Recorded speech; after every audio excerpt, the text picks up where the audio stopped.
Assalamualaikum warahmatullahi wabarakatuh. Di sini saya akan menjelaskan mengenai beberapa pembahasan, yakni yang pertama ontologi, yang kedua epistemologi, dan yang terakhir adalah aksiologi. Ontologi berakar dari dua jenis kata dalam bahasa Yunani, yaitu ontos dan logos. Ontos berarti sebuah keberadaan atau kondisi yang ada secara fakta, dan logos berarti sebuah wawasan atau ilmu. Apabila digabungkan, maka ontologi berarti ilmu yang mempelajari sesuatu keberadaan atau kondisi yang ada sesuai fakta. Ontologi membahas apa yang ingin diketahui mengenai teori tentang hakikat yang ada, yang merupakan ultimate reality yang berbentuk jasmani atau konkret maupun rohani, abstrak atau dengan kata lain tentang bagaimana hakikat objek yang ditelaah sehingga membuahkan pengetahuan. Adapun beberapa aspek mengenai ilmu dari ontologi ini adalah: yang pertama metodis, yaitu menggunakan cara ilmiah. Yang kedua sistematis, saling berkaitan satu sama lain secara teratur dalam suatu keseluruhan. Yang ketiga koheren, yaitu unsur-unsurnya harus bertautan, tidak boleh mengandung uraian yang bertentangan. Yang keempat rasional, yaitu harus berdasarkan pada kaidah berpikir yang benar atau logis.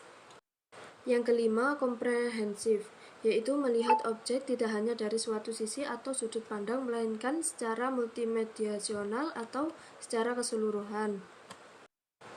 Yang keenam adalah radikal, yaitu diuraikan sampai akar persoalannya. Yang ketujuh adalah universal, yaitu muatan kebenarannya sampai tingkat umum yang berlaku di mana saja. Selanjutnya akan membahas tentang epistemologi. Epistemologi adalah salah satu cabang pokok bahasan dalam wilayah filsafat yang memperbincangkan seluk-beluk pengetahuan. Epistemologi ini bermaksud mengkaji dan mencoba menemukan ciri-ciri umum dan hakikat dari pengetahuan manusia.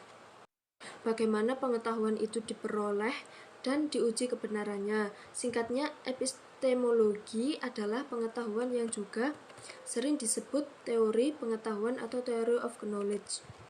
Lebih rincinya, bahwasanya pokok bahasan epistemologi adalah meliputi hakikat dan sumber pengetahuan, metode memperoleh pengetahuan, dan kriteria keasihan pengetahuan. Dan yang terakhir adalah pembahasan mengenai aksiologi.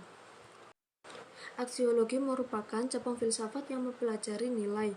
Aksiologi membahas tentang nilai yang berkaitan dengan kegunaan dari suatu ilmu.